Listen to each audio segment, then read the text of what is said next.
O Senhor esteja convosco. Proclamação do Evangelho de Jesus Cristo segundo Marcos. Naquele tempo, os discípulos de João Batista e os fariseus estavam jejuando. Então, vieram dizer a Jesus: por que os discípulos de João e os discípulos dos fariseus jejuam e os teus discípulos não jejuam? Jesus respondeu: os convidados de um casamento poderiam por acaso fazer jejum enquanto o noivo está com eles? Enquanto o noivo está com eles, os convidados não podem jejuar. Mas vai chegar o tempo em que o noivo será tirado do meio deles. Aí então eles vão jejuar. Ninguém põe um remendo de pano novo numa roupa velha, porque o remendo novo repuxa o pano velho e a razão fica maior ainda. Ninguém põe vinho novo em odres velhos, porque o vinho novo arrebenta os odres velhos, e o vinho e os odres se perdem. Por isso, vinho novo em odres novos. Palavra da salvação.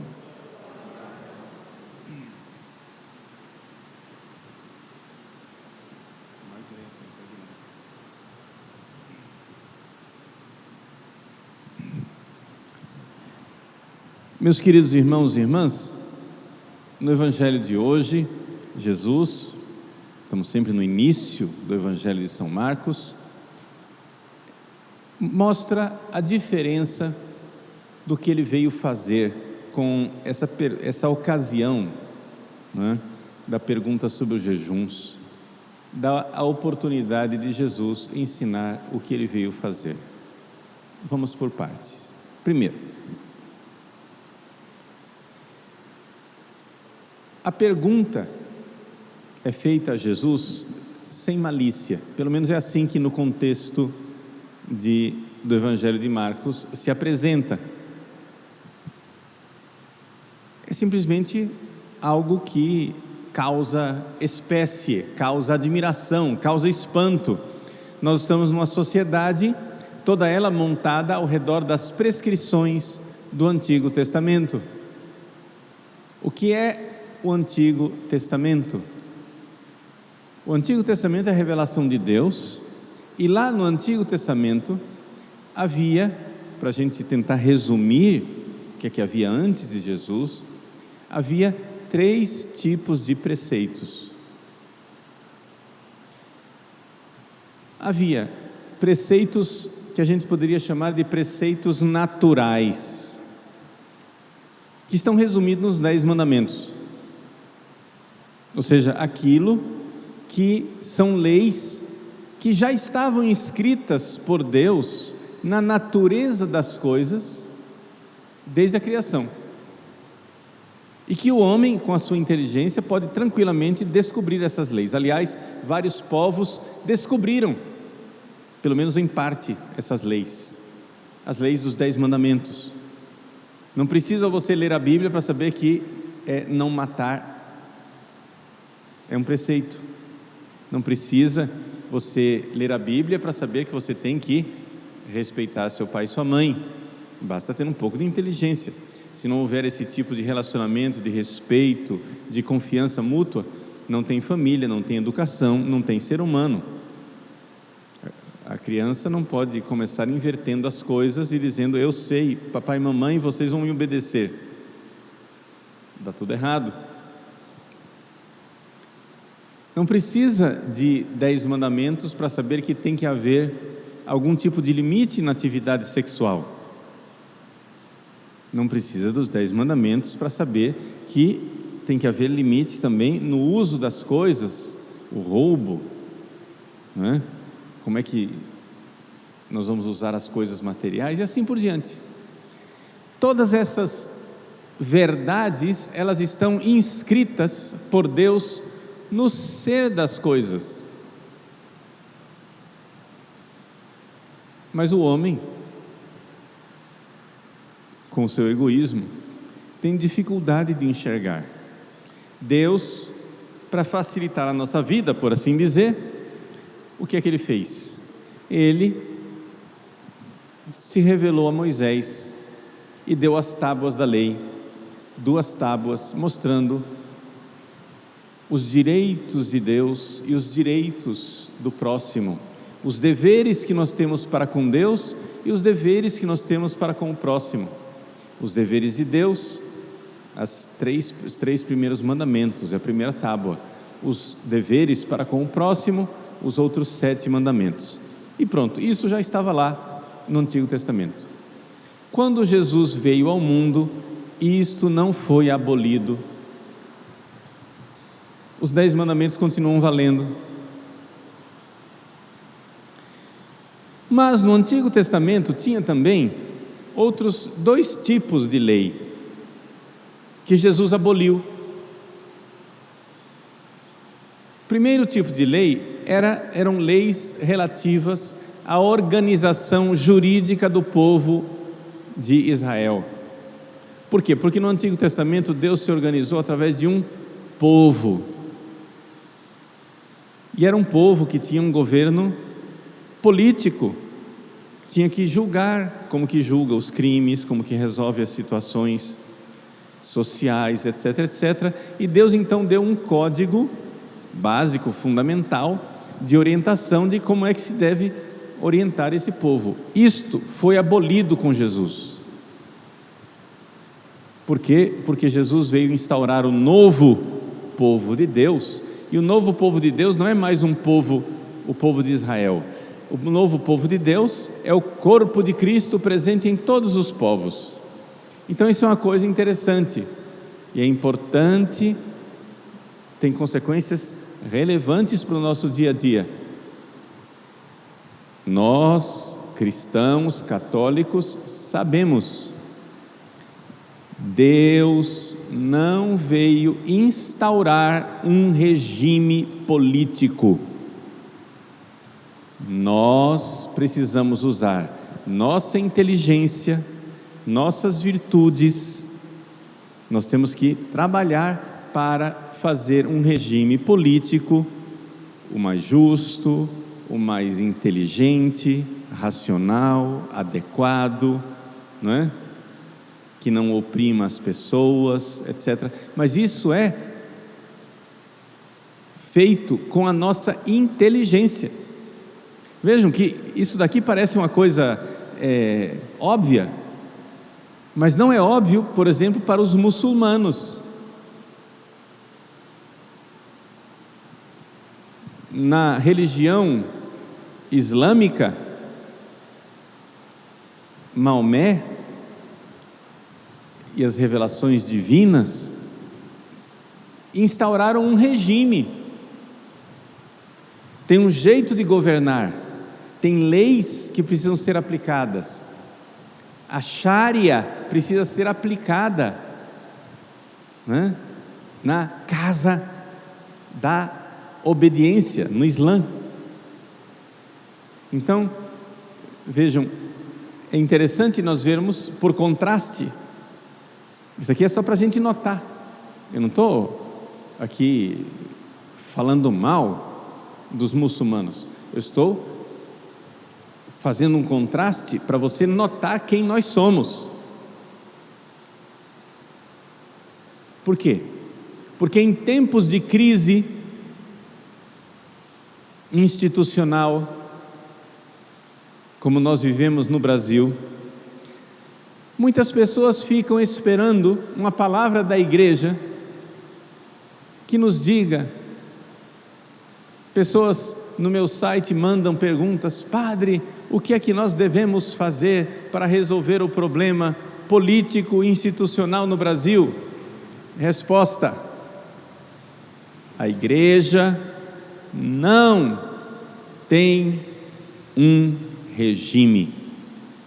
A igreja não tem uma solução política. A igreja tem o Evangelho, que deve inspirar as pessoas, e tem uma convicção de que a nossa racionalidade, a nossa inteligência, quando virtuosamente aplicada, pode promover soluções contra ditaduras, soluções contra a opressão dos povos, solução para dar mais liberdade às pessoas, etc.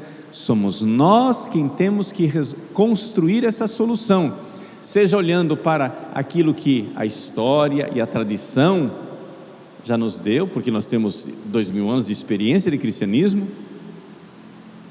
seja de forma inovativa, criando soluções que antes não existem.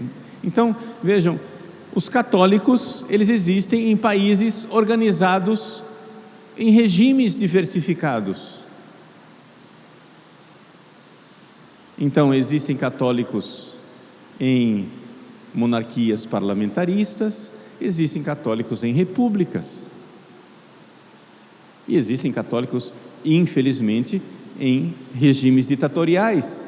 Não que eu esteja aprovando os regimes ditatoriais, mas estou dizendo que a igreja, ela com o seu evangelho, com a racionalidade, ela transforma os regimes. Foi o que a gente sempre fez, mas a gente faz isso no campo político, social, sem aparecer com a Bíblia e dizendo assim: está aqui na Bíblia como que tem que ser organizada a política. Não, a Bíblia não tem essa solução. Nós vamos ter que usar nossa inteligência, vamos ter que ir no parlamento, temos que debater, parlamentar, né? Temos que debater para construir essas soluções, esperançosamente, soluções que não precisem agora inventar a roda, porque afinal das contas, já temos 2000 anos de cristianismo.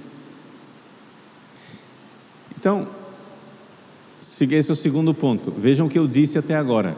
O que é que havia no Antigo Testamento? No Antigo Testamento havia 3 tipos de lei, eu já falei de 2.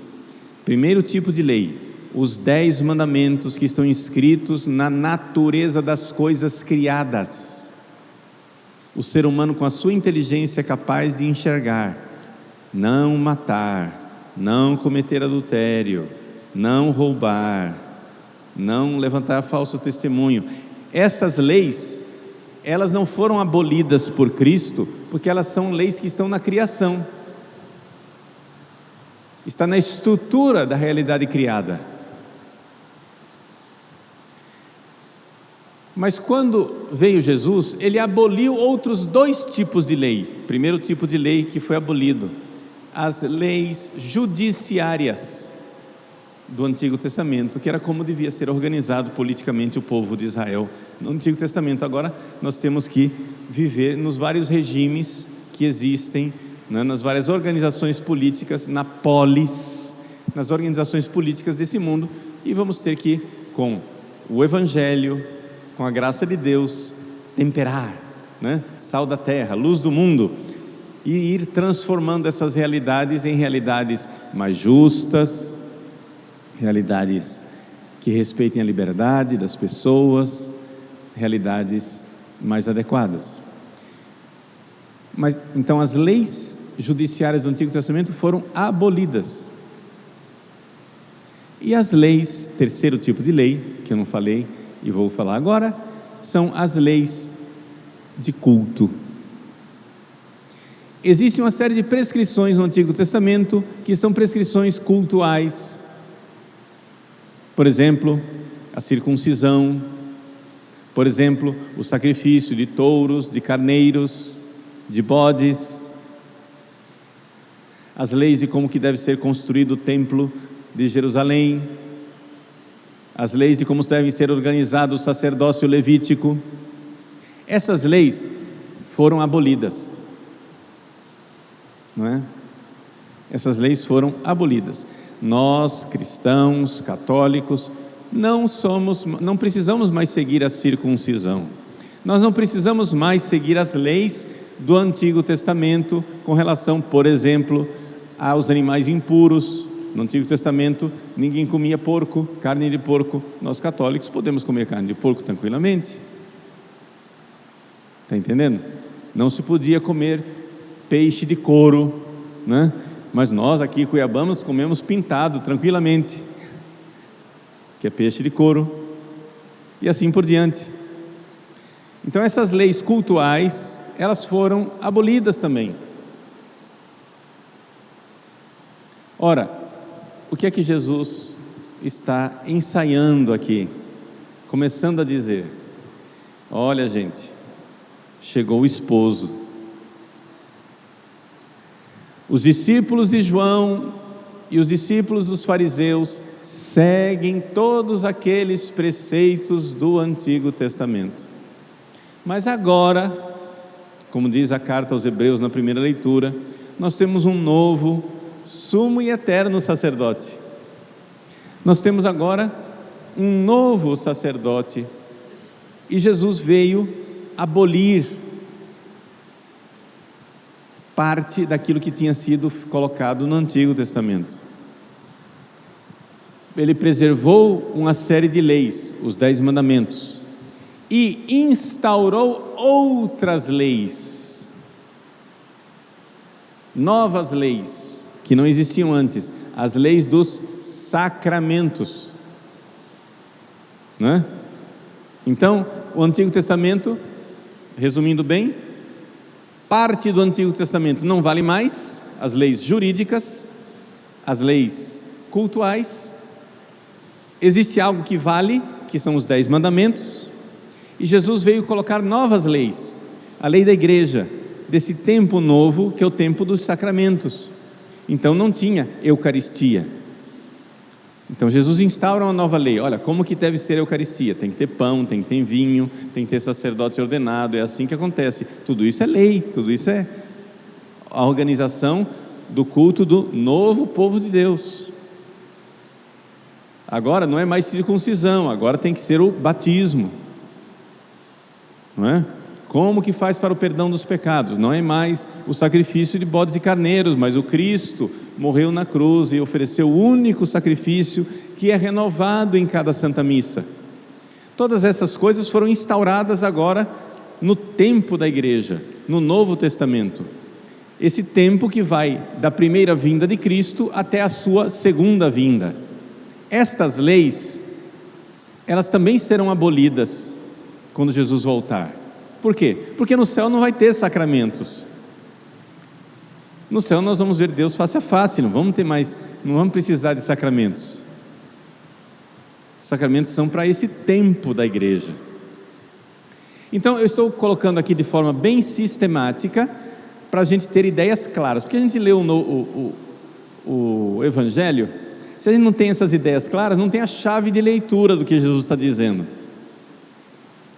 Então, agora, uma vez que você tem a ideia clara, vamos ler rapidamente o Evangelho para a gente tirar o fruto, tá? Ficou claro o que é que Jesus fez? Então Jesus está dizendo o seguinte, vejam só, o que era o jejum no Antigo Testamento? O jejum no Antigo Testamento fazia parte daqueles sacrifícios ineficazes. Precisava de algum sacrifício. Deus instituiu esses sacrifícios temporariamente, embora eles não resolvessem o problema, era só uma espécie de paliativo, né? É como a pessoa está precisando tomar antibiótico, está com febre alta, aí você dá um paliativo para ela, que é um medicamento para baixar a febre, não vai resolver o problema, mas enquanto isso baixa a febre para a pessoa não morrer. Isso foi o culto do Antigo Testamento. O culto do Antigo Testamento, ele foi uma solução apresentada por Deus provisoriamente, que não resolvia radicalmente o problema. Tanto que é verdade que os sacrifícios precisavam ser oferecidos constantemente, porque eles não eram eficazes o suficiente. Mas veio o sacrifício de Cristo, veio o esposo. Então, jejuar no Antigo Testamento era o quê? Era a tentativa do homem de boa vontade, inspirado por Deus, de oferecer algo a Deus, embora ele visse sua completa inadequação. Por quê? Porque para que houvesse um verdadeiro sacrifício, um verdadeiro jejum no Antigo Testamento, que fosse eficaz, nós precisaríamos de um coração novo, um coração santo. um coração que ama, mas nós éramos egoístas. Aí a profecia de Ezequiel diz: dar-vos-ei um novo coração, arrancarei o vosso coração de pedra e vos darei um novo coração de carne. Esse novo coração é Jesus, é o esposo. Ele veio para se unir ao nosso coração como o esposo se une à mais amorosa das esposas. Ele é o nosso coração. As pessoas apaixonadas dizem isso uma para outra: ai, meu coração, não faz isso. Por quê? Porque é como se eu não tivesse coração. O coração é da outra pessoa. A pessoa roubou meu coração. Eu me sinto pedaço de gente longe daquela pessoa. Jesus é o esposo, Ele é o nosso coração. Longe dele nós não temos coração. Agora acontece o seguinte: uma vez que nós estamos unidos a Jesus, o esposo, esse novo coração, agora nós podemos jejuar.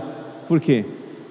Porque o nosso jejum não é mais o jejum do Antigo Testamento, onde nós estamos tentando oferecer um sacrifício ineficaz. Nosso jejum agora significa outra coisa. É a nossa forma de nós nos unirmos ao sacrifício de Cristo na cruz. Virou outra coisa. Quem ofereceu o verdadeiro sacrifício? Cristo na cruz.